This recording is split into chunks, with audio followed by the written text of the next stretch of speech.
Okay, so we're here with Paddy on the back of a very exciting announcement that Silicon is being bought, and yeah, amazing value creation we've seen with this company so far. And I guess we'll let just Paddy walk us through the deal terms and again refresh what the company's going to look afterwards, and we'll let him do that, and then we'll ask questions. Oh, thanks for that introduction, Gorm. Great. Well, good morning, everyone. Good to be here. And we've got a deck that we can walk through. And Gorm, feel free to ask any questions. I'm sure we'll have lots to chat about as we go through this. So just to give everybody a quick refresher on who Orogen is, we are called the Organic Royalty Generator. Our business model is based in early stage prospect generation. We develop early stage assets and projects. We bring those to our exploration partners for joint venture, for sale. We create cash payments, share payments that keeps us profitable in our prospect generation business.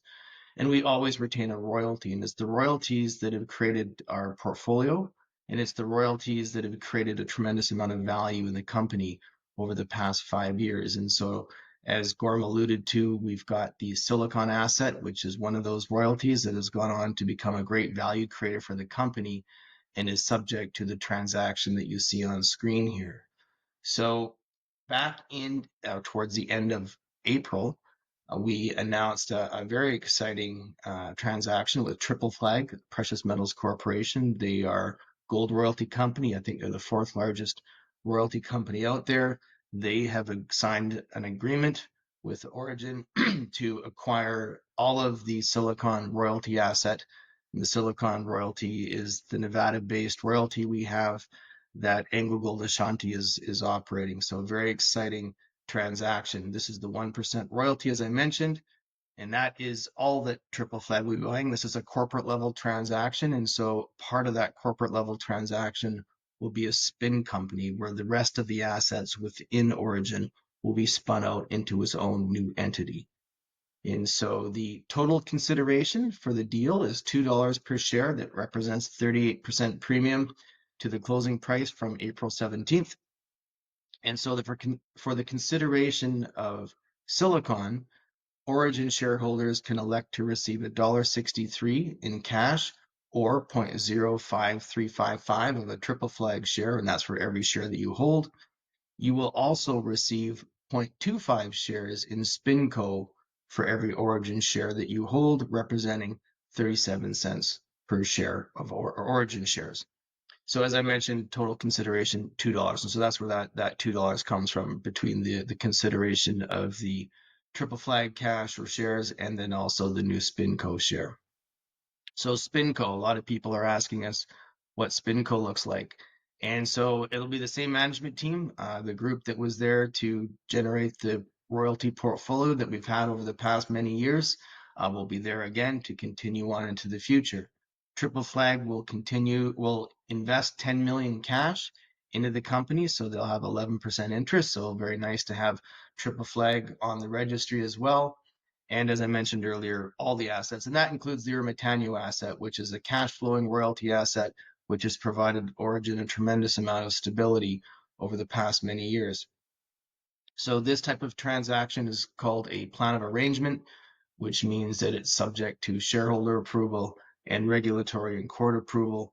And so now, since the announcement, we've been going through a number of things to get to that shareholder vote, and that shareholder vote comes towards the end of June. And so it's sort of customary closing procedures. The expected closing date is sometime around early July, I would say. So that's sort of the goal that we're trying to achieve there. So we expect it to come there. In terms of voting support, our largest shareholders are very much in support of this transaction. So Altius Minerals, Gorman, I know your viewers, I know Altius very well. They hold 18.5% of Orogen. They have voted their shares in favor. Adrian Day Asset Management through Euro Pacific and his other clients have also voted in favor, as has management and directors and officers of the company. So roughly 40% of the company has already voted in support of this transaction. So very exciting. So that was a bit of a laundry list of deal terms and things, but it's important that we get all those those terms across. So that is basically the crux of the deal. So just to give where we are at today with respect to the corporate snapshot, probably focus on the financial summary in the middle there. So our market cap today, there's a current and there's a pro forma being what we will look like in the future.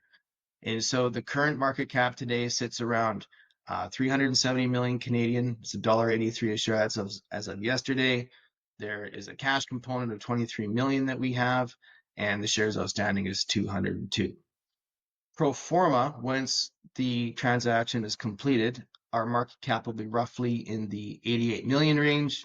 Because we are bringing our share count down by a factor of 4, we'll have less shares outstanding to 88 million.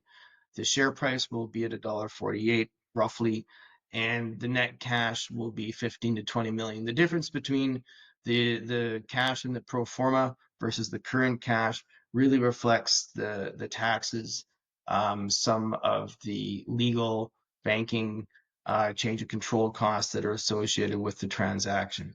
And so at the end, we'll have 59 million shares outstanding. So I think I might have said 88 million shares outstanding before. It's actually market cap of 88 million and shares outstanding of 59 million. So the company, with respect to the rest of the business, the royalties, the option agreements, the exploration alliances, and all the projects that we retain, will stay in the company as well. And so there's lots of interesting things that'll be coming down the pipe. And now that we've got Silicon sold, there's a whole range of assets that we haven't really told the market about for the past few years. Well, we have told people, but it's just Silicon's provided so much or generated so much attention. I think people lost sight of all the other things that are going on in the company. So we're very excited to be able to talk about them on a more frequent basis with everyone. Okay. So, same business model. Why invest into Orogen 2.0? Well, it's the same business model as it was, all down to organic royalty generation. I already explained sort of the business model of our innovative geoscience and the high quality targets and all the partner funded work, but it's a proven business model. The prospect generation business in of itself, we've always tried to maintain profitability, and it works through the deals that we do. We invest at a very low cost. We sell to the extent that we're always going to generate a profit on our projects. And that profitability is consistent not only with the prospect generation business, but let's not forget that the Ermitano royalty in Mexico, First Majestic Silver is the operator, provides us with between $7 to $8 million of revenue every year. And so that is a very stabilizing force within the company. We don't issue paper. We don't have to raise money for G&A. Our shareholders are kept whole. And so we have a portfolio of emerging royalties, which Gorm will probably talk about throughout this presentation, along with alliances to continue to create valuation. And we have a tremendous amount of opportunities. It could be that fix the next large value creator in the company. And so that's all already in place, and we'll be excited to talk to the market about it. Global royalty portfolio. We have royalties around the world, and so obviously the prospect generation business is firmly rooted in Western North America. We operate primarily out of Nevada. That's been sort of the central part of our focus for the past few years now. We've also got operations in British Columbia, Canada, down in Mexico, where we have an office in Hermosillo. And then we have royalties that we've purchased around the world. We don't do any prospect generation outside of Western North America, but we do focus on royalty opportunities that we buy. So there is, on occasion, we'll see an asset that we like. They are generally early stage. You won't see Orogen buying into really high cost assets. It just hasn't been our sort of model, if you will. We've focused on things that we think can provide tremendous value in the future. And so we've picked up a royalty in Colombia called Rica, and we'll spend a fair bit of time because I think that's one of the key assets that we'll see going forward. We've got 4 in Argentina. We've also got 3 in Western Kenya. but we have within this presentation here, we'll be able to talk about all these royalties over the next while, and also the joint ventures and option agreements that we also have outstanding. So, I mean, just a few remarks before we start talking about the individual assets. I guess, I mean, first of all, just to remind everyone, I think it's a good pretext. What's the return on investment for Silicon if this deal comes through? If you don't get any more competitive offers, which obviously will So increase. the initial announcement, I'll take us back to June 2020, which is when we picked up, as you recall, Evrim Resources and Renaissance Gold both had the same business model. We merged the companies together, and the acquisition of Renaissance, pardon me, was approximately 29 million Canadian. Things changed by the time we got to the end of back in August. The market had moved considerably, but the initial acquisition cost was around 29 million. And so we struck a price. And so for Silicon itself, it grew to a US 245, so that's 340 million Canadian. So it had a step change by a factor of 10, over 10, in the value of Silicon in 5 years. In 5 years. Yeah, it was, I mean, from the time that we identified it, we knew that there was something going on in Silicon. There was no results. All you knew is that there was a few rigs turning out there. The AngloGold CEO at the time was in several interviews. It indicated that they had very nice assets and some of their major producing assets, but then they had this really interesting Silicon asset, but they never told anybody about the results. And that's really what twigged us on to take a harder look at what was going on with Renaissance.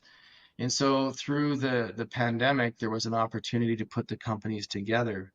And that's what really set it off. So from those early days, there really was no exploration results. We could just tell that something was going on in the project. And by the time we closed the transaction, AngloGold Ashanti had dragged the first rig from Silicon, which is the one deposit, down to the Merlin deposit, or the Merlin target area, I should say, at the time in the south. And it wasn't until, I guess, 2021 where they started to announce results. And it was basically it was the initial resource of 3.2 million ounces, and then that was followed up in, or pardon me, it was 2022 they came out with the first resource of it was 3.2 million ounces, and then by 2023 it grew to 4.2 at Silicon. And then by the time we got into 2024, Merlin came into being, in that they had announced a 6 to 8 million ounce resource estimated target, but that was trumped by a 9.1 million ounce resource.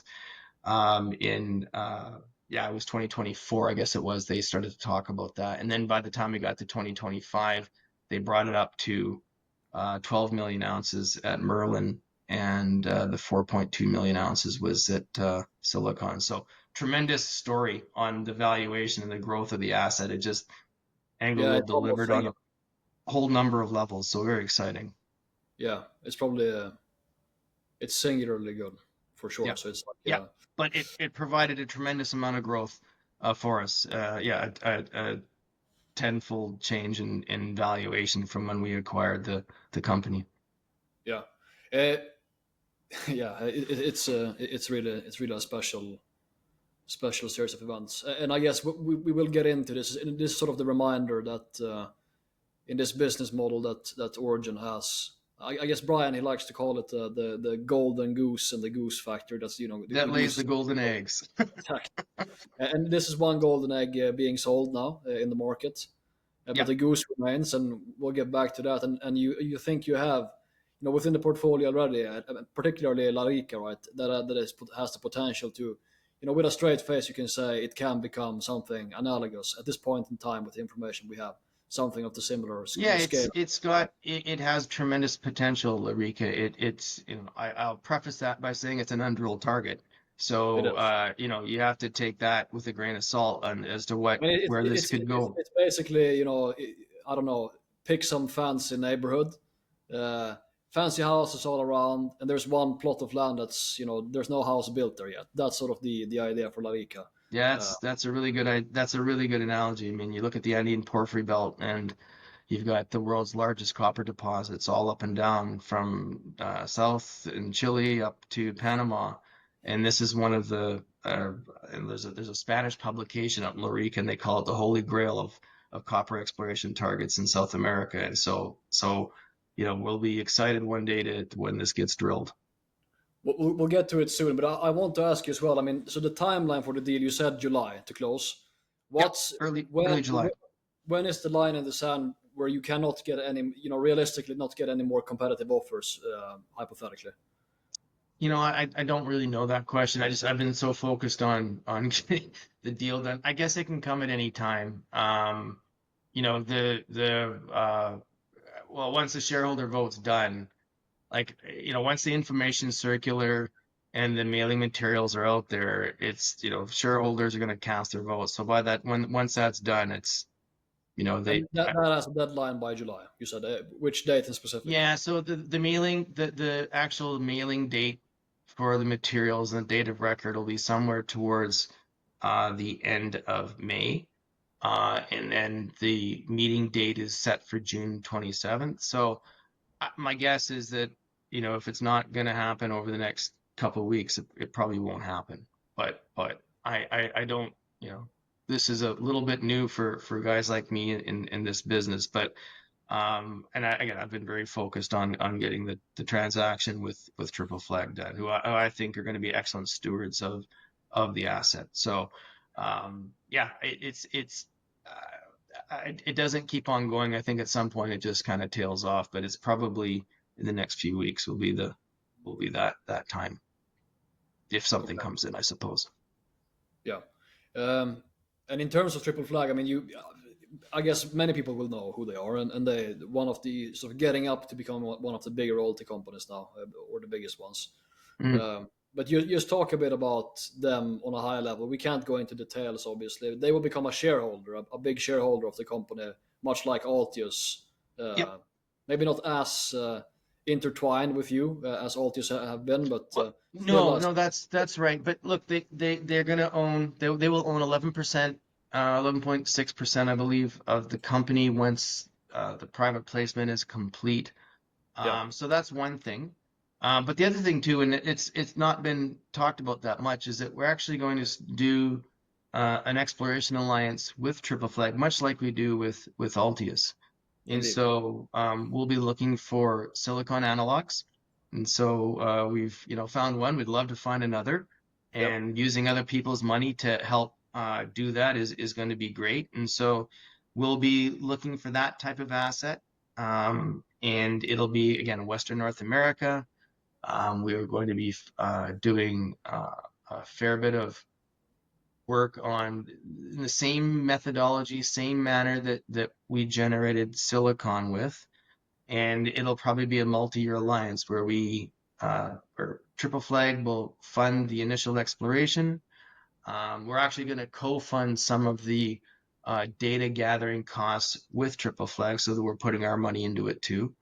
And then we share the proceeds of any subsequent transaction 50-50. So much like we've done with Altius in the past, like the Celts deal, like the Cuprite deal, where we split any cash and share proceeds and split a nice royalty. And so if something's found, both companies get to participate in the upside of that project. Yeah, it is interesting, although generally speaking, the costs to generate aren't that big. So I guess why? Why are we doing it? Yeah, Well, look, we do a lot. Um, true. So it's a we bandwidth sort of thing as well, right? we are going, yeah, it's bandwidth. We have this year, I bet you by the end of 2025, we'll have over $2 million of pure generative exploration. on projects throughout Western United States. Yeah. And and this isn't just exploration upkeep on some of the projects we already have. This is generating brand new targets. Sure. And you go through a lot of targets with $2 million. And Yes. so it is bandwidth.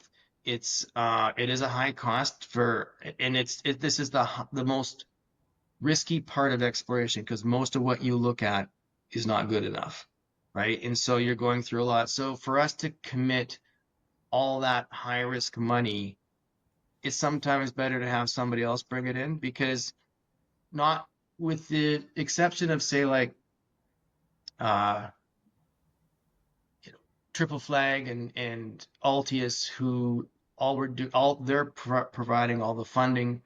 We share in the proceeds. We have other deals like the BHP one, Yes. and where they are funding everything today, but then there's a built-in joint venture on the backside, and we haven't arranged that yet, and we have to get to that next step.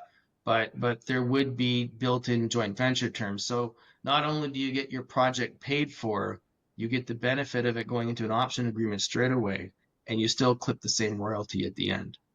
For us, the big thing in everything we do is clipping a royalty. And if we create royalties for next to little or no cost, that's the ultimate goal. The share payments and cash payments are great, but it's Yeah. always getting that 1%, 2%, 3% NSR, which is always the important part of what we do. And So so essentially, it allows you to do more at a lesser risk. Um, pretty much, the yeah, alternative would be to probably do less, but you would have higher upside potential if something were to hit. But again, when it hits, it's half a golden egg or a full, it's still a golden egg. still a It golden doesn't. egg. Yeah. And look, beyond what you see we us doing publicly with these different alliances, we're busy spending our own money elsewhere. So Yeah. it's not that we're just doing that. We are putting our money out there. And I suspect that beyond the $2 million being spent by partners, we've got another $500,000 that we're spending of our own money. We do it quietly. We don't make big fanfare about it. We don't announce it. Sometimes when you announce these deals, and you always have to be very careful what you do. You suddenly find that everybody runs out and stakes ground wherever you Yes. are, and Yes. that's always a challenge. So try to do things a little bit quietly. Instead of saying a specific area, we talk about the Western United States. It's a big land, so we try to be a bit cryptic in what we do. Yeah. But with Western United States, I guess one thing that I would ask: would you include the Northwest of the United States as well?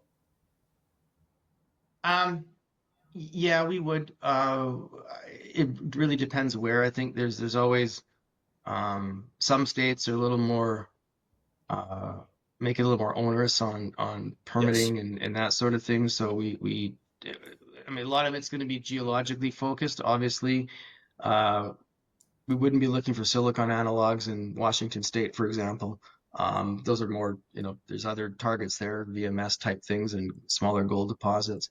But there's other good areas.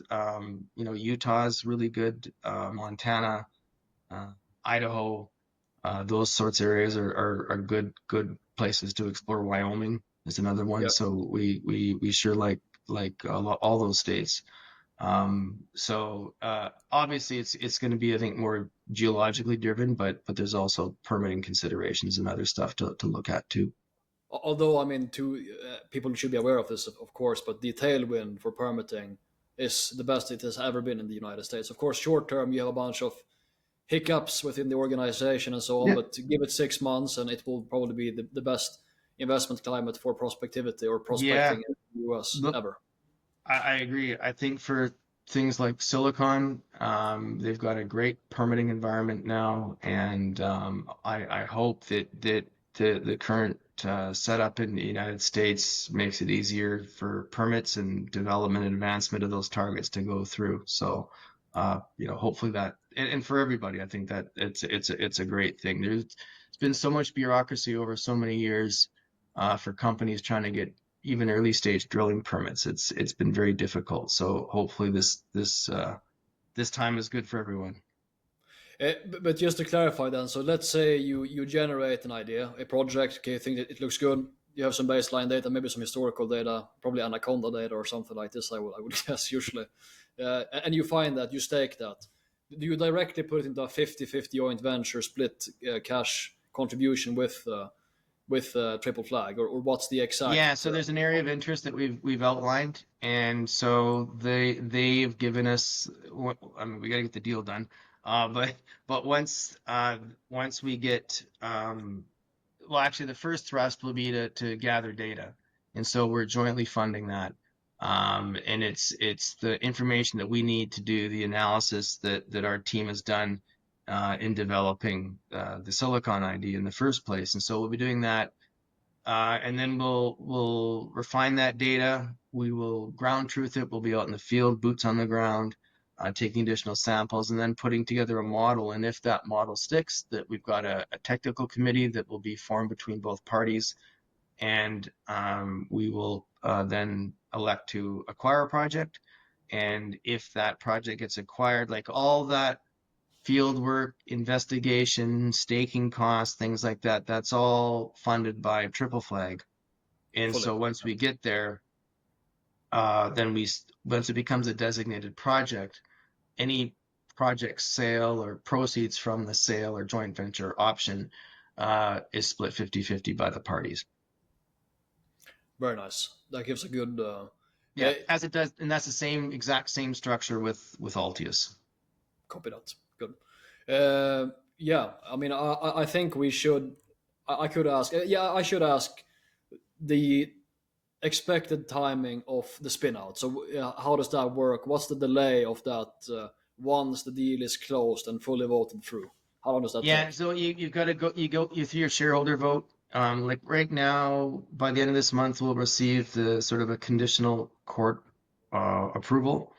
And that goes hand in hand with the mailing materials. Shareholder vote is, as I said, set for June 27th. You have to allow enough time for dissemination of information, people to vote. Once that's done, we will seek final approvals through the exchange, the venture exchange, and also through the courts, which I won't call it a formality, but it's you've got to get all that done, and then it should be shortly after that we should have a new trading symbol. We're trying to keep OGN. We're trying to keep the Orogen name. So things continue on as they are. So it should be early mid-July. We'll be up and trading. We're trying to keep the OTC QX listing as well for the American shareholders. And so that's all important stuff that we're trying to do. So it's a lot of moving parts at the moment. Okay, perfect. We'll let you get into Ermitano now, and Sure. we'll just go through the assets. So let's talk about Ermitano. So Ermitano, as I've mentioned, cash flowing royalty. This is a project that Origin's team identified in 2011. We had this under option to initially it was Silvercrest Mines, and then it became First Majestic Silver. Discovery on Ermitaño was made in 2016. It was fast-tracked into production in 2021. And so since the production started in 2021, Origin has remained profitable. And so the average royalty revenue in any given year is between $6.5 to $8 million Canadian. Last year we had record gold and silver production, 104,000 ounces of gold, 1.5 million ounces of silver. Now remember we were 2% NSR on that, and so it resulted in a very good revenue stream with especially the appreciation in the gold price. Q1 production was also very strong, and so we'll be announcing that in our Q1 financials that are coming up. And the royalty AOI that we have on Ermitaño is tremendous. It's 167 square kilometers. So it's not just on the mine itself. There's lots of opportunity to find additional resources. And speaking of resources, you can see there's a table there on your on the graphic there, Gorm, of the M&I resources and the inferred resources, which equates to between the two of them roughly about 700,000 ounces remains in resources. We have a new discovery, which we'll talk about here. It's called Navidad. It was made midway through 2024. There is a new resource that was announced on it probably at the end of March by First Majestic Silver.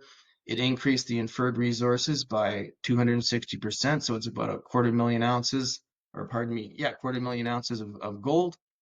And in addition to that, First Majestic is very busy on sort of near mine exploration. They've got 57,000 meters of drilling that is planned near the mine and within the Navidad vein system, and also Luna that's out towards the east. So we're very excited by the developments of this royalty. We'll talk a bit about Navidad and Luna, and so they're sort of on the western and eastern extremities of the Ermitaño mine complex. As I mentioned earlier, Navidad was discovered in July. It sits about 100 meters southwest and 300 meters deeper than the Ermitaño mine complex itself.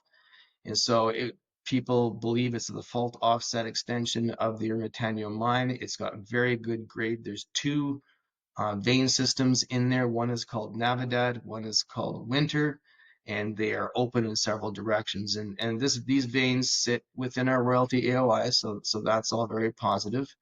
And they continue to expand on this zone. So not only do they have more resources to announce within the vein system, they have more drilling to do as well. And so we're very excited for that. And then on the eastern side, there is the Ermitaño Luna. You can see in that graphic, the splay Ermitaño is where they focused all their exploration and their drilling and mining over the past few years. You can see those black lines. Those are the underground tunnels within the mine complex itself.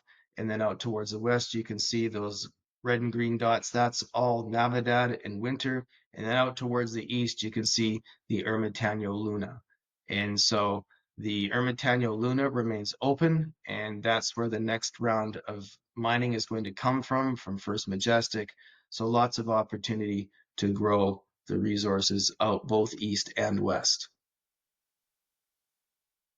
And continuing on, I mean, we zoom out from the graphics here. You can see that the graphic on the left, when we talk about regional potential, you can see that that's a sort of a plan view. It's looking down from the top. You can see this, the Ermitaño mine complex in the middle, and you can see Luna is out towards the east. You can see the Navidad and Winter veins out to the west. And then as we zoom out again, you can see that there's that light blue box and the graphic on the right. That is our royalty AOI, 167 square kilometers. And there are the red dots are the inferred resources. There's advanced exploration targets throughout the area. And then there's early stage targets. So there's lots of opportunity. We have another royalty to the south called Kumobabi, which again is just as large as Ermitaño and has lots of opportunities. So we see this asset is a long-lived asset, and we see that additional resources will come over time. And it's the type of deposit and project that you won't see 10 to 15 years of mine life being added, but you'll see sort of 3 to 4 or 5 years mine life being added to it as they go along. And so as time goes on, these things last a lot longer than 3 to 5 years. It's more like 10 to 15 years. And so we see lots of growth potential coming on this asset. And just to ask some questions here, Sure. Paddy or Mark, or you see a new mine being found 2 kilometers away. Like, I mean, you have Santa Elena right there. It's 3 kilometers away, and you have Ermitaño as separate operations. It's just like that could Yep. happen.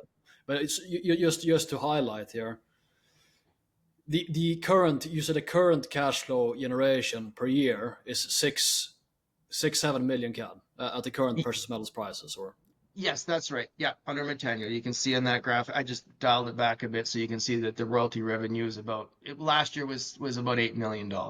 so basically, pro forma, your enterprise value is 60 million CAD. Yeah, that it continues on.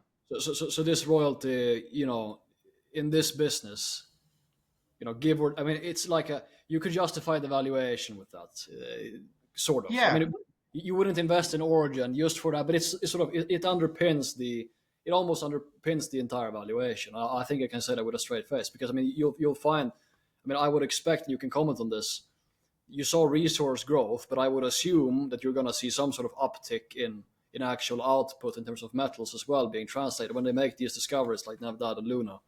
I don't know if it's going to happen next year, but what's your take on that? yeah. So I think with the total capacity it'll be a function of what the mill can take.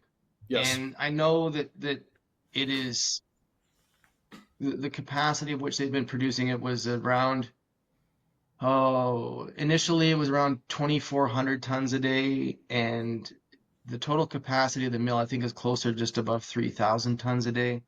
Part of that was due to the hardness of the initial ore at Ermitano. It's a lot harder than at Santa Elena, so that it took a longer time to grind down the ore to get it fine enough. The, the what we're seeing now is that either the ore is softer or that First Majestics has refined the mill, and you're starting to see them increase the throughput to the mine. So you're correct that we could see some increased output over time. There's going to be a natural maximum to what they can achieve, but beyond that, just the appreciation in gold price has really helped out. Like last year, when we reported our revenues, gold was sort of, wow, it was mid to high 2000s. And we're probably $700-800 an ounce above that. And so you're going to see whether or not, if the capacity stays the same or goes up a little bit, you're still going to see an increase in with the revenue, just because of the factor of gold coming in on it. So it's going to have a positive effect on us.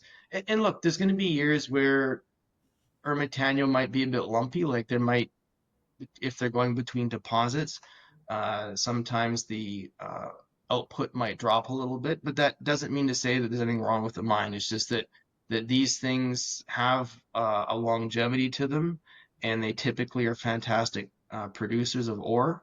The recoveries on these types of deposits are fantastic. I think First Majestics got recoveries around the 94-95% range. So they're tremendous mines to operate, and they can operate them at pretty reasonable cost too. So I think, again, you're going to see this stay sort of similar revenue profile. It may go up some years, it may come back a little bit some years, but it's always going to be a steady producer for the company. So in terms of guidance, do we expect to see, approximately 100,000 ounces this year, or is it a bit more? What do you think? Yeah, well, this year I think because there's this transition, they're moving out towards Luna. They've actually decreased it by 10,000 ounces. I think it was around the 80 to 90,000 ounce range. But they said this last year too about Right. Ermitaño. I think they under promise and over deliver. So Yeah. last year I think it was, they had estimated around 85 to 90,000 ounces, and they did 104. And uh, you know, based on the fact that they're moving between the splay area and Luna, look, they'll probably, the first quarter production was a bit lower, but I think they'll start to make that up as they come into Q2, Q3, and Q4. And just a short reminder as well. How much did the M&I resource increase? That was a couple of months ago. 260% year over year on the inferred resources, right? And that's only a portion of the Navidad vein system. That's not the entire thing. They don't have the drilling density yet to delineate the whole vein system. Uh, as you saw in this graphic, sorry, I'll go with this guy here. So it's a little bit deeper, and so they've been accessing the zone from the bottom of the mine, and so it takes a bit longer to get down to that zone. So they've been busy. I was there last October. They had 6 to 7 rigs turning. I think from what I read, they've got as many still going there. So they're busy trying to delineate a resource, but they're also trying to expand on it as well. It's not closed off. And so I'm very excited to see how this is going to grow over time.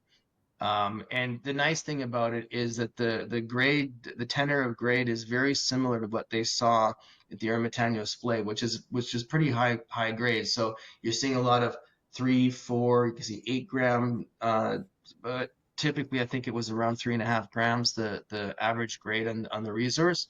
So really nice to see. Yeah, let's talk about Rica. So Rica is situated in what's called the Mande Batholith. It's the one of the most northern targets within the Andean Porphyry Belt, so northern Colombia. The only, well, not the only, but one of the big mines of significance is north is Cobre Panama, which is in Panama. This this target was identified in the late 1960s by the United Nations and the Colombian Geological Survey. Back then, they were trying to identify ways for economic development within the country. Because of the civil issues, social issues in the country over the 70s, 80s, 90s, and even the early 2000s, the project sat untested. And so it is a project that was held by, I think it was Anaconda, I think Phelps Dodge held it, Rio Tinto has held it, and then a junior held it. And so they were unsuccessful in their attempts to get it drilled. And since 2000, I guess it's 10, there has been a shift in sort of the dealings between the government and the various groups in Colombia, FARC being one of them. That peace process has been settled, so this is all great work now. This is all going to work well now. A group called MCC Mining, they're a private company, Vancouver-based. Last year, they raised about US $50 million. They have not only this project, but they have the entire belt, so they're about a 200-kilometer long stretch. They have two targets called Cometa and Pantanos, which are now deposits that they are developing. And so Rica remains the last target that's not drilled. Part of that reason is because MCC has been doing an excellent job of community engagement. They've been working with several of the indigenous communities throughout the region, and they do a lot in terms of helping them out, and I think that's a fantastic thing. And so they've been working from the south to the north, and the Rica is the most northerly target. So it's the last one to be settled, and I think they're making good progress there. So the project, as I mentioned, is undrilled. It has a 15-kilometer long trend of copper anomalism. The AOI is about 160 square kilometers, so it's kind of like of Ermitano. It's quite a substantial sized area of interest. And so within this copper trend, this 15-kilometer trend of anomalism, you've got three major targets, the most major being Rica. It is a zone that's identified, I think it was by Phelps Dodge. It's 500 by 600 meters, outcropping copper and gold mineralization. They took about 118 samples off this area, and I think the average grades are somewhere around 0.75% copper and almost half a gram per ton gold. And so you just don't find zones like that size with outcropping copper and gold mineralization. It's a fantastic target. And so we're super excited for it. We have a 1% NSR. We bought that royalty from a private company, a Swiss Panamanian-based company who had a royalty on it, and we purchased it for 1.75 million US a couple of years ago. And so with the community engagement process underway, the permitting process I would expect to begin at some point in the future. We're hoping that before the end of this year or early next, we'll see a drilling program on Rica. And this is the type of target that you put an investment in at a pretty nominal level and has that size potential to become a silicon-sized asset in terms of valuation. Obviously, a very different deposit. This is a porphyry copper gold deposit, not a pure gold deposit, but has tremendous size potential. I mean, you look at some of the big copper deposits in the Andean Porphyry Belt, and that's what this could represent one day. Yes, I mean 1.75 million. US, yeah. Yeah. So I mean I'm just gonna say it. I'm gonna bet that within 5 years this is gonna be two orders of magnitude return on investment. You had one order of magnitude with Silicon. I think this will be two. on a 5-year Well, time frame. we will see. I mean, it's got a long way to go.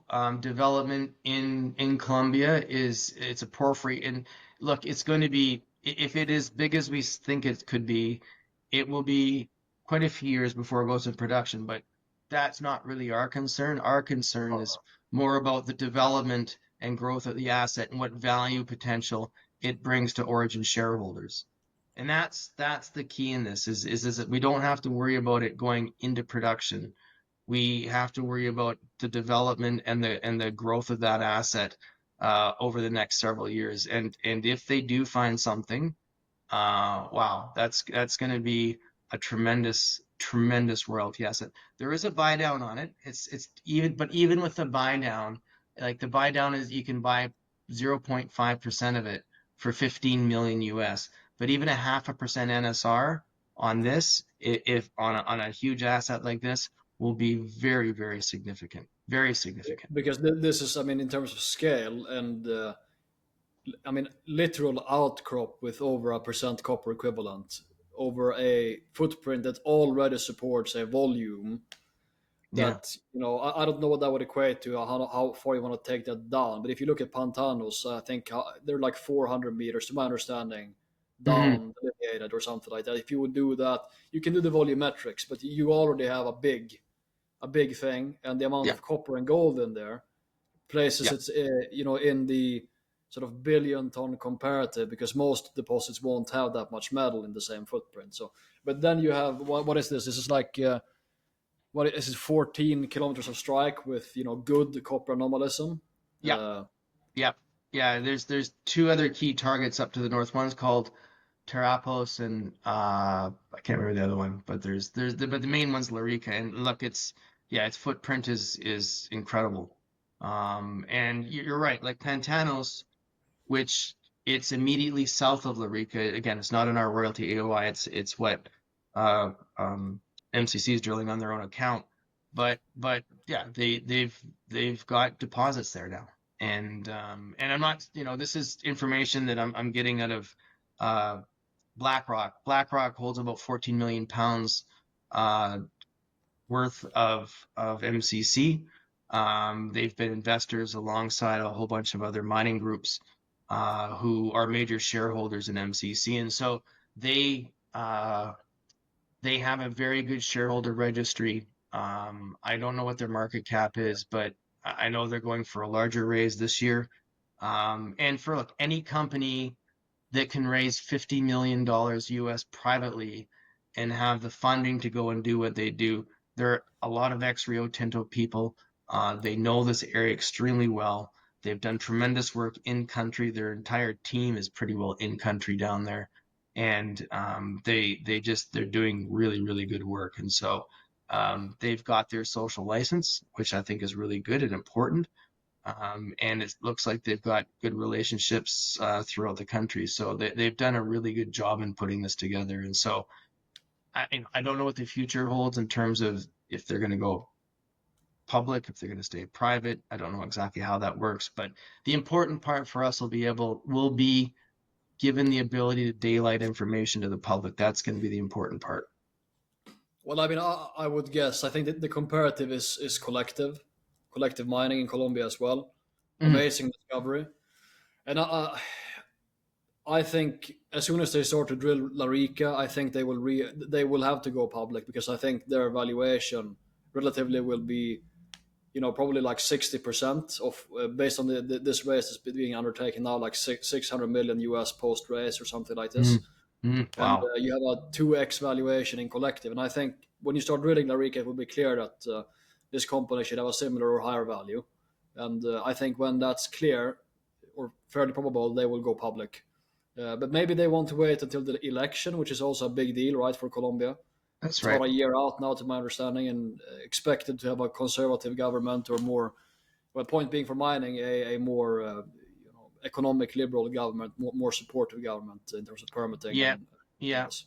you're right, and I think it's a good point to make on the government. Like even as it stands today, you're right. It's not as right leaning as one might want to see, but at the same time, the Colombian government is trying to move away from sort of a carbon economy into a more Yeah. critical metals economy and really focus on base metals. And so this is this ticks that box, right? And so in terms of being able to develop what they're doing right now, I think is important. And so again, it kind of this type of project feeds into the narrative of what the Colombian government's currently trying to achieve, and I think it'll even be more so when if a right leaning government comes into power the next year. Uh, and they're raising now. They have the social permit, so they're gonna drill, and they're gonna drill very soon. But We hope. how soon? I mean, there's no reason for them not to, because to my understanding, they, I mean, it's the same way to access La Rica as Pantanos. So they have access, they have the money, plenty Yeah, of it too. yeah. So this No, is they going to will. be built within the next 3 months. I mean, that's what I would assume with the Yeah, hype of I Competetive. think that I don't want to put it too like succinctly Strongly. on a date, but I do think it's towards the end of this year. They've got some permits they need to get, sounds like, and that sort of thing. And so you are sometimes moving at the speed of government. I know they'd probably want to drill tomorrow if they could. Yeah. And again, and I know that they want to do the right thing with the local groups as well. And so they will make sure that's bedded down first before they start to do anything. And so these guys have always been about doing it right.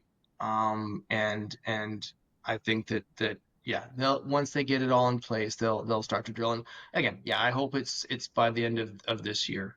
That's kind of the goal, it sounds like. But I wouldn't be surprised if it's spilled over into 2026 either. But again, we're fingers crossed. Yeah. And we'll talk about this one every time we talk, I guess. Sorry, because this is We the big will. thing. Yeah, but in term, one thing that I should ask, I guess, just to clarify, the buyback, Yeah. is that held by the Swiss gentleman or by the No. operator? But by a third party actually, and I can't really get into the details of that under confidentiality, but it's a major producer. Okay, Okay. So, all right. but it's it's a little bit, yeah, I can't really get into it, but they have a buyback. But understand, uh, they don't have an ownership in the project. Is it So indefinite, the it, buyback? the buyback, yeah, yeah, they don't have an equity ownership in the project. But is there some sort of deadline to where this expires, or is it just Oh, indefinite? yeah, I think that there is a window. I can't remember exact window, but they get a one-time shot at electing to do it, and once that's gone, Based on it's gone. some condition or something like this Yeah, being that's put. right. That's right. And so, yeah, if the party elects not to do it, then because there is I think there's a back and right, but that back and right comes pretty early on. But if they do if they back in, it means there's something massive there, in my opinion. Yeah, So and it's there's the 10x when they do that, I guess already, yeah, basically in cash payment. yeah, yeah. So, but yeah, look, you don't see many royalties with a $15 million buy down No, for 0.5%, right? It's yeah. pretty And substantial. was that structured prior to you acquiring this royalty? Yeah, yeah. Yeah. We didn't negotiate that. We inherited that. Okay. All right. Well, that's La Rica. I think Hmm. there's more we could say, but you sort of can't talk too much either. So we Yeah, have to. it's a private company. I'm trying to respect the fact that they've got operations in Colombia. They're trying to do things, as I mentioned, right. They don't want to. I think you don't want to stick your head up too far and make big fanfare of things and whatnot. But yeah. So but they're doing everything the way it should be done. So and I'm happy. I think I'm happy that Origin gets to be an owner of an asset with a group that takes that much care in their project. So that means a lot to me. Agree. Let's move to some of the other Sure. assets. Okay, so shifting into Nevada, this is Spring Peak. This is a project that's owned by or under option to Headwater Gold. They are a venture listed company. They took this on in 2021. They had an inaugural drill program. There's a discovery hole on it. It was 34 meters of 2.7 grams gold. So very nice discovery. They then farmed the project out to, at the time it was Newcrest Exploration, and they've since been acquired by Newmont. So Newmont is now the farming partner on the project. But each and every year they drill about 7,000 meters of drilling on the project. The Disco Zone is sort of the main area that they've been focusing on. They've since sort of expanded beyond that. I think with a group like Newmont, they might want to see some scale to the area. And so there's been some regional exploration, regional drilling as well. But look, they've got a very interesting zone at Disco. It has 350 meters of strike. There's 300 meters of depth to it. There is new zones that they've acquired or that they've discovered that's within our AOI. And so I think later this year, early next, is one of these things that they've got to get this Forest Service permit that they want to expand their operations on. Once they get that, that will give us a $250,000 payment, cash, and then we get to retain up to a 1% NSR. So this is a very interesting development. I think the Headwater guys have done a tremendous job in putting this together. They brought in a great partner, a great funding partner, whether it was Newcrest or now Newmont. And I'm really happy to see Newmont in there. When Newmont took over Newcrest, I was a little bit worried, thinking that, well, this type of deposit might not be the size that Newmont's looking for, but they've stuck in it, and now they're doing more regional exploration, which could tie additional ounces together. So really excited for this. So again, I expect to see another similarly sized drilling program for 2025. And what's that size, and what's the It's about so 7,000 meters, 5 to yeah. 7,000 meters each year. They've put a lot of effort into this over the past few years now, so they'll be busy. And do you think a resource, or is it still very much stepping out? And resource seems to be a bit further out.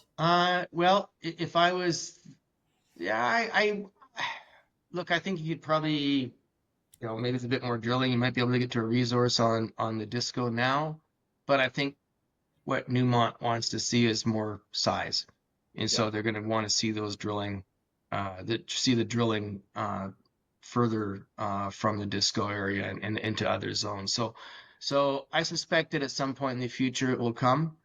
So have to be a little bit patient on this, but yeah, it could be a real interesting development. And look, if Newmont, I think, decides that they ever pull out or whatever, the Headwater guys have a fantastic standalone project to continue that development.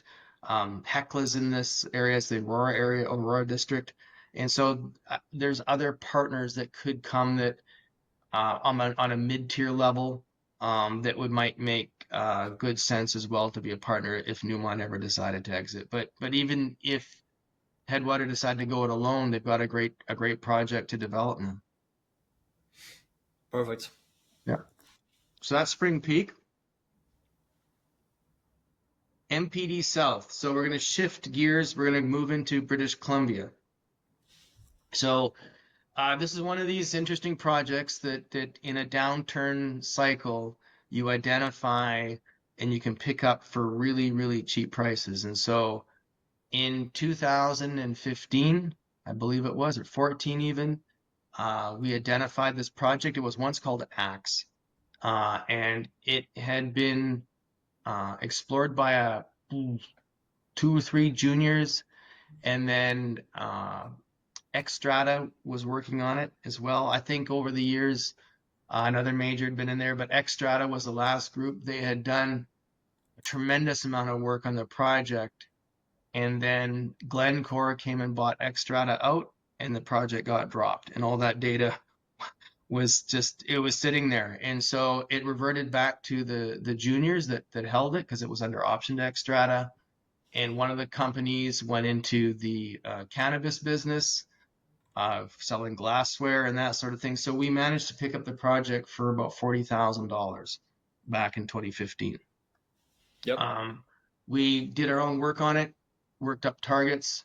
We brought in Antofagasta to do some initial work, and they were targeting a different area of the project.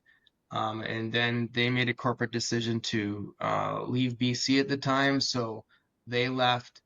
And then during that time, the Kodiak people were involved in what they call the MPD North, which has the gate, and they made some tremendous gains on the gate zone, and lots of good drilling. We sold the Axe project in, I guess it was 2021 to Kodiak for about 950,000 shares, which was valued at about 1.3 or 4 million at the time. And so, to turn a $40,000 investment into $1.34 million plus clip a royalty, a 2% NSR, I think it's a fantastic piece of business. And so we've now got a situation with Kodiak where they've not only drilled it, but they're going to complete the first resource on MPD South by the end of this year. And so I'm not sure where it's going to end up, how big it could be. We'll see if what the economics look like on the deposit, but they're doing two resources, one of which is the MPD North, which is the gate, which has a higher density of drilling. The MPD South needs a bit more drilling, I think, and they're doing that. So once that's complete, we'll see a resource come out on it. So pounds of copper, ounces of gold to our inventory, if you will. But creating value, does it have the legs of Rica? I don't think so. But it's going to be a really nice add. And plus the royalty size is substantial, 2% NSR. There is a 0.5% buyback on it. So we'll end up with a 1.5% NSR. So the NSR valuation can help out bring that value up if there is a lot of resources there. So we're very excited for this. And I think again, having the right partner on the project is always key. And the Kodiak people have done a really good job on this project. So we're excited to see what happens towards the end of this year. Okay. MPD South. So Maggie Creek, we're going to go back into Nevada. This is a project that sits adjacent to the gold quarry mine. M&I resources of about 8.2 million ounces within the Carlin Trend. This project sits right on the edge of the deposit. And so there's two sort of extensions that exist that move into where our claims are. We had a joint venture initially with US Gold. And based on the two drill holes that they put in, they saw the right stratigraphy. Not a lot of gold in it, but the right stratigraphy, so that was key. But what happened was that Nevada Gold Mines, which is a Barrick Newmont joint venture, came in, they bought out US Gold and out of the joint venture, and then they did a deal with us. And so we have an option agreement whereby we get $5 million in cash payments, I think $6 million worth of work. We get a 2% NSR. We've been getting cash payments now for the past few years, so it's been really nice. Last year we got I think a $750,000 US. This year it goes up to 900,000. So it's almost like having a mini royalty unto itself in the deal. And so they've been busy drilling, and we'll see where it goes. It's still early days, and I believe that if they haven't started drilling, they're going to very shortly for this year's worth of drilling. So we're hopeful to see some results towards the end of this year on it. So again, this is one of those projects that you can, if you discover ounces, it could be fast-tracked into production by given the infrastructure that's in the area already. So any ounces that would come out of this could go to a mill reasonably quickly. How deep is the target more precisely, and how much are they drilling this year? Ooh, this year, I expect them to probably drill. The holes are deep. They're probably, I guess, up to 500 meters deep. And they this year I don't know the exact size, but it could be a few thousand, 3 to 4,000 meters of drilling in there. So um, that doesn't give you a ton of holes if you're drilling 500-meter holes. But still, it'll be a good amount to test the target, at least one area of the project. So again, and again, all these things are all funded by partners, right? That's the beauty of it. And when does drilling commence? Do you know approximately? It should have by now, or it's going to start very shortly. Okay. So And anything, because with these things you never really know. It's down deep. You can hit something amazing. yeah, That could be very significant for you guys too. If that were to be the case, you would be able to announce that, I presume. I don't know if NGM would put yeah. that out. Well, I no, I think we'll be able to we'll talk to them about it if it's a very significant discovery. Yeah, I think NGM would probably want to talk about it too. Yeah, yeah. There, it provides feed for the area, and look, they are seeing all the right rocks. Like the important part is part of this is that they're seeing all the prospective Carlin style rocks. That's what gets everybody excited. When they first drilled it, they weren't sure what they were going to find. In fact, they didn't think they would see this type of stratigraphy. But credit to U.S. Gold for drilling these first two targets, and they got the stratigraphy and they got it shallower than they thought they would, which is really what attracted Nevada Gold Mines to this. Because I think you can probably drill down really deep and hit some of this type of stratigraphy, but it won't be economic given the depth. But this is close to the Yeah. surface, so we're excited by that, and hopefully that through the drilling that they do, they will find what they're looking for, what we're looking for. Agree. Okay, let's go to Hank and Okay. HWI. So, Hank, Highway 37. So, just to give everybody, I guess, a lead into this, part of the consideration when we did the deal on Maggie Creek with the Nevada Gold Mines, they gave us a royalty on Hank. And Hank is probably the one of the best targets within this whole area. And the whole area being in excess of 580 square kilometers, a huge land package. And we have a royalty on all of it. So we're very excited for that.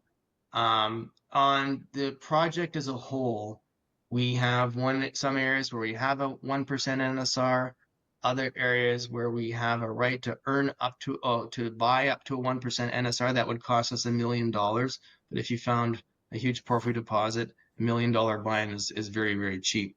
And then there's other areas like Hank where we have a 3% NSR and milestone payments. So we've got really good exposure throughout the whole area. This is owned by Kingfisher, and they now have the second largest land package, I think, outside of Newmont or Teck, and so the biggest certainly for a junior. The project has been, I would say, relatively or largely underexplored, but you've got the various suites of intrusives associated with the KSM deposit, the Galore Creek deposit, and the Shaft Creek discoveries as well. And so there's a range of things that can be found on this project. And I think that's what's really exciting. It's just not one target, there's many.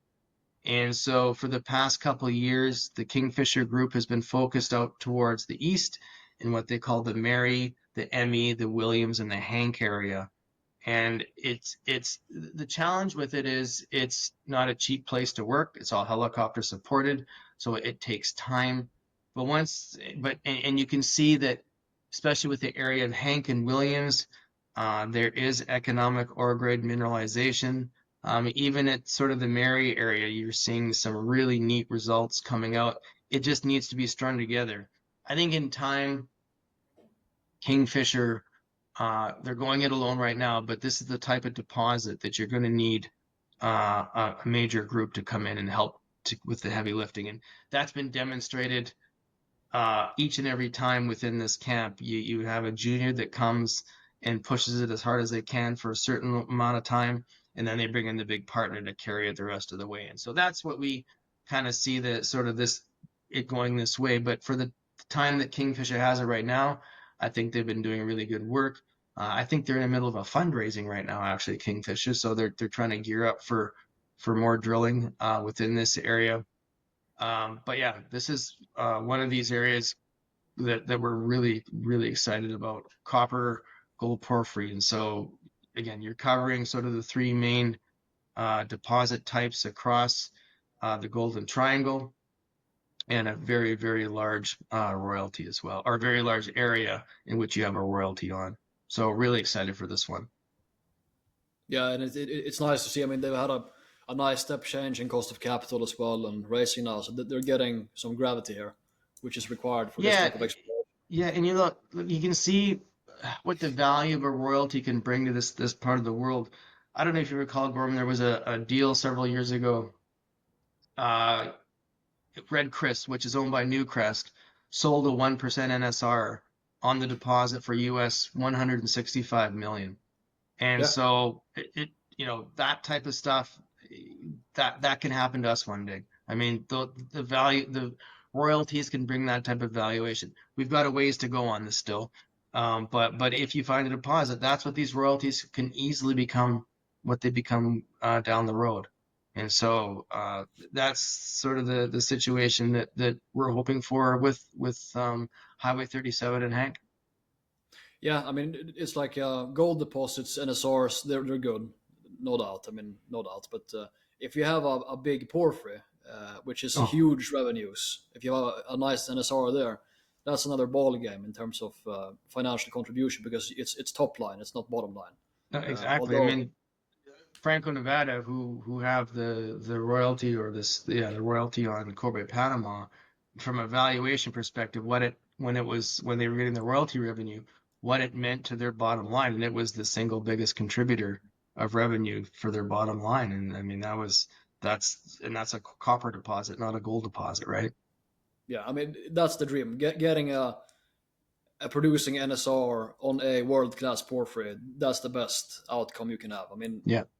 I don't think any big gold. I mean, could any big gold deposit of world class be competitive with a top tier porphyry, copper gold or whatever? I mean, I think the porphyry always wins just because of the scale. If it is an NSR, Scale and longevity. They yeah, operate for 50 years. Now, in saying that, I suspect Silicon will operate for 40, 50 years. yeah, I guess that's true, most likely. Well, I mean, yeah, considering their production profile, it almost sounds absurd, but Yeah. yeah, we'll see. Okay, so just to give you, rounding this off with the alliances, we talked about this a bit earlier. So Altius, BHP, Xplor, Triple Flag, those in of themselves are four alliances. We've got a fifth one that is coming here later this year. So we're very busy and full with our alliances, and that collectively will be in excess of $2 million of really early stage geoscience, generative initiatives. And so obviously with Altius and Triple Flag, we do these 50-50 deals. With BHP Xplor and the partner, there'd be more option style deals, so built-in agreements. The PG business, for us, having that team is of utmost important. The team that developed the Silicon opportunity, the team that developed the Ermitano opportunity, they're still around. And so that's first and foremost. And having a good team, and I think with a culture of health and safety, which is vital to our partners, especially the senior partners, are always very mindful of health and safety. Not to say that the juniors aren't, but the rigors of health and safety with major companies are quite substantial. We have a very, very robust database, and that extends from Mexico all the way up through to British Columbia. A lot of it's proprietary private information. So it's ours that we don't share with the public. We have regional expertise throughout all the jurisdictions that we work in. We've really focused on a generation of geologists who are nearing the end of their career as consultants, who provide a lot of guidance for our younger team. We have a pretty young team in the technical end of the business, but we have a lot of good oversight and mentorship from senior geologists who are nearing the end. So it's a really nice balance, and we are very much boots on the ground type people. We do, a little bit of AI, but not very much at all. A lot of different type of analysis, but it's not necessarily AI. But at the end of the day, all that stuff has to be ground truth, and you have to send out crews. And so we're always having people on the ground. You can see our partnerships down below with our junior partners, major partners. There's private groups in there. So I think, we're uniquely positioned. We have a great network of contacts within the business throughout those different groups of companies and beyond. And so I think, for me, the most important part of our business, and this is something that doesn't get noticed very often, but is having repeat business. And a lot of the groups that we've done deals with in the past, we get to do the second time with them, which means that we're doing it right. We do things on time, on budget, well reported, health and safety in mind. Like those are all real key facets of having the ability to do a second deal with a partner, which I think in our business is actually pretty hard to do. Yeah, So and less bandwidth allocation spent trying to sell things because it's easier because you have your partners already that's to right. sell them. Yeah, So yeah, exactly. So that's us. Look, the final thing we'll talk about here, just catalysts. Navidad, the royalty, Ermitano, Navidad royalty. There's more drilling coming on that vein, so we're expected to see that vein continue to grow. We expect to see some more resources coming off that, and then they're focused within a 5 kilometer radius of the Ermitano mine, really focused on a corridor between what they call Luna and an area called Durazno. They'll be focused on that. We have 6 partner-funded drilling programs so far. Fingers crossed, we'll see Rica drilled this year as planned. And then we've got deep tests with Maggie Creek. There's MPD South. There's more, including drilling at Highway 37. And then at the real sort of base level, it's sort of the tip of the spear, as I like to call it, is that early stage exploration, which is for me, one of the most exciting aspects of the business, because it's where that good quality project can begin to unfold. And I think we've got the team to make those things happen. So through the alliances or through our own generative efforts, this is the exciting part of our business, as with it all. But the generative part, it's what I really exciting for me. yeah, so just to clarify with the alliances, we didn't even talk about BHP Xplor yet. I mean, so you won that Yeah, early this year. I don't yeah. know; it hasn't been discussed that much. You No, haven't they're announced funding the first either. $500,000. They Yeah, we've got crews out right now working on in some of the areas that we've designated. When we get to the end of that generative phase, you go to their investment committee, you present your findings, and then they elect whether to enter into an option agreement with you or not. And so that's one of the things that we've been working on. So that's again Western United States, base metal focus. But yeah, again, interesting idea that came out of one of the gentlemen that is of the more retirement than beginning his career. But these are the types of people that we have relationships with and we tap into, and so they come up with fantastic ideas. so is that? I mean, you stipulated it's Wyoming exclusively with BHP Xplor. Is that the case? It's only Wyoming you're looking at with them. And when do you expect this to be? When do you return to BHP? Is that sort of July, August?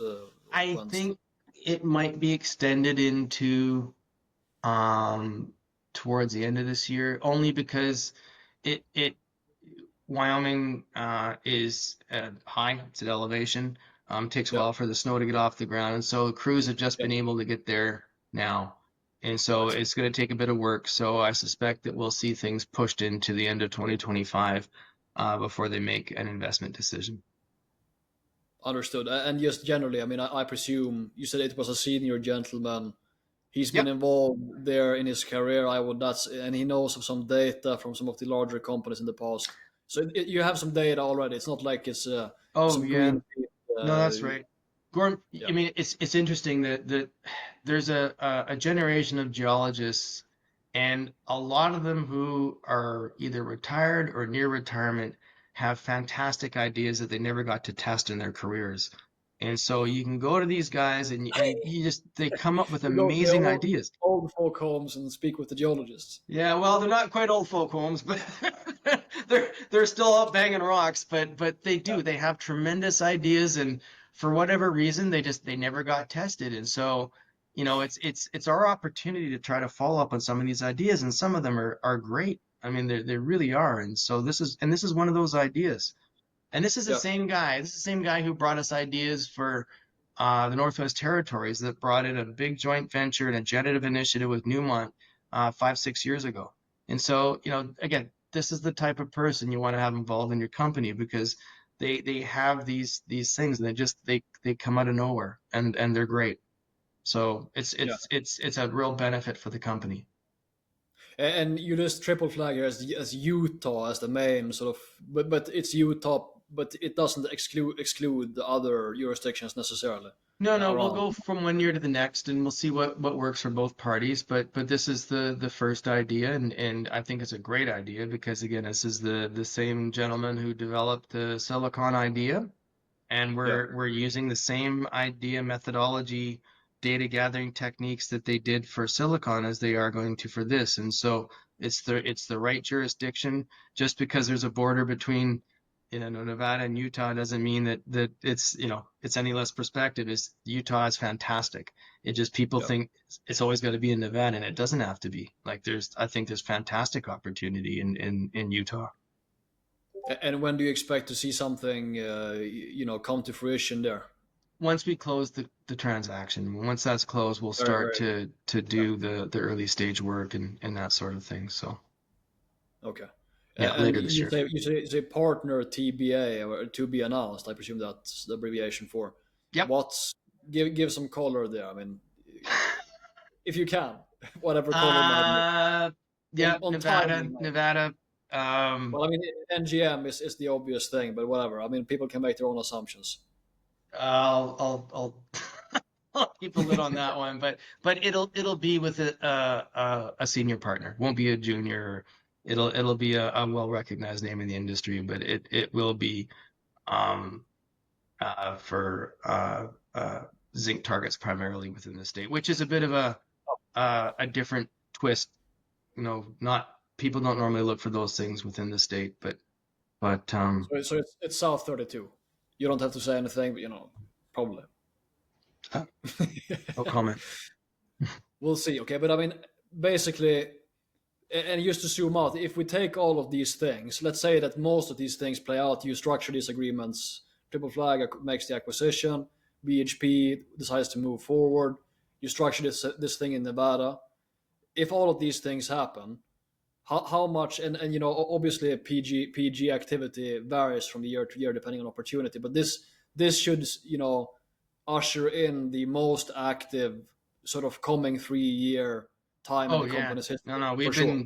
no, that's right. We've been steadily increasing the generative effort year after year.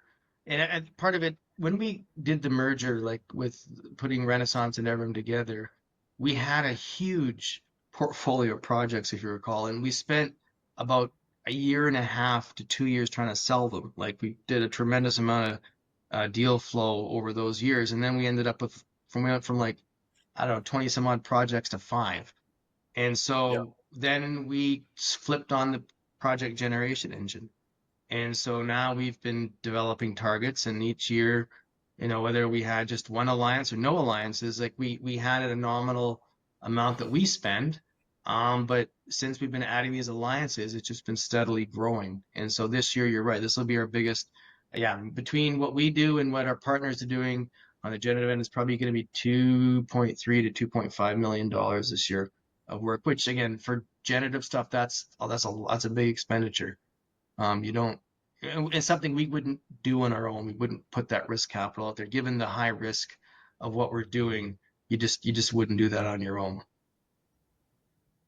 Yeah, I So mean, so basically to summarize, deal comes through, you'll be a 60 million Canadian company, enterprise value 85, 90 million market caps. You have good cash to do what you as you please. yeah, You have Larica, you have Ermitano still providing the cash flow to maintain or just maintain this cash balance for acquisition essentially, yeah. and slightly grow even. You have Larica that is sort of a people can take their own opinion on it, but it certainly has, if any unreal target has the chance to become, if you say, this is going to be a major discovery, I don't know if you can point to anything else that's unreal that has as high probability to become something Yep. tier one, right? You have that there.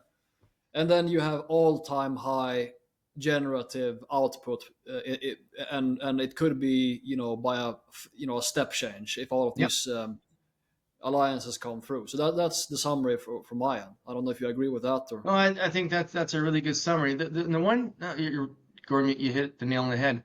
The the one thing that I just want to remind people of is, and this takes us back 5 years ago when we did the transaction with Renaissance and Silicon was a going concern. And granted, they already had drill rigs turning, and that all came into a fantastic story with Silicon. But this was the time when people were scratching their heads looking at the company saying, well, what is in here that's going to be the big value creator? And I know that there's any of these projects that we've got can become the next big value creator. But when you have things like Rica, like that's the type of asset that can provide that step change value. And that's what Silicon did. That's why we did that transaction back in 2020. And that's why we acquired Rica. And it's why we want to acquire more assets that have that potential to grow like a Rica. And I think that's a corner of the market that a lot of the royalty companies don't really participate in. And it's because it's not producing. It's hard to wrap numbers around it. You have to put your faith in your geological team to be able to tell you what the next big royalty is. And I think that's where we excel.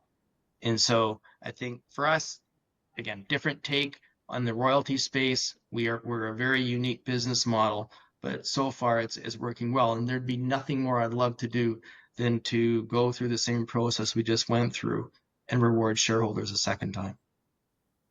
Yeah, and we could end there, but I just need to comment again, just to crystallize. Ermitano by analyst consensus exposure. What's the value for Ermitano by analyst consensus? Um, Look, we only have one analyst covering us, and I don't recall the exact number, but look, we put it. Just ballpark, just what Oh, I need. it's probably 40 million, 45 million. Yeah. And So then, yeah, and then you've got the royalty portfolio, you've got the prospect generator business, this and is then the you've thing, got right? your cash. And that's where you get your 80 some odd $1 million valuation. Yeah. So 60 million enterprise. Subtract the cash. Yeah, that's You right. have you have the goose. Yep. So let's say that Ermitano is worth 40, 50. Really, I think it's worth more in the context of what Orogen is. It's worth Yep. more than that, but whatever. Let's just call it sort of a cash generation NAV basis. It's worth almost the entire enterprise value post this transaction. Hmm. So you're paying maybe 10, 20 million CAD for Larica and all of these other things that exist, but also the goose itself, right? That's right. The goose is important. The goose is important as Listen to time Brian. as time actually reveals. You have to be a bit Hmm. patient. But in this case, from a valuation point of view, Yeah. It's a yeah, patient business model, that's for sure. You have to trust 100%. you have to trust in the team to deliver it. But it is an interesting, very interesting point in time to decide to become an Origin shareholder, I for think sure. so. Yep, for Yeah. sure. So I'll try not to sort of be too much of a promoter here, but I don't know. I mean, I try to be impartial, but this one is pretty obvious in my view. So No, yeah, I share your view. I think that we've got the team to do this. We've got the assets as they exist today to do this as well, and we've got the right partners involved to take it where we wanted to see it go. And that to me is you've got all kind of three areas of your business covered, and that to me is critical to make this thing a success. And let's not forget the stability that Ermitano provides. We don't raise money and we don't dilute shareholders and that sort of thing. We keep our shareholder base whole and their ownership of Orogen. Yeah. Okay. Well, let's round off there, and we'll be back when it's merited Okay, to give another update. So thank Gorm, you it for was your good time, buddy. catching up. Thank you. Yeah, and congratulations again on the deal. It's I great. appreciate that. Thank you.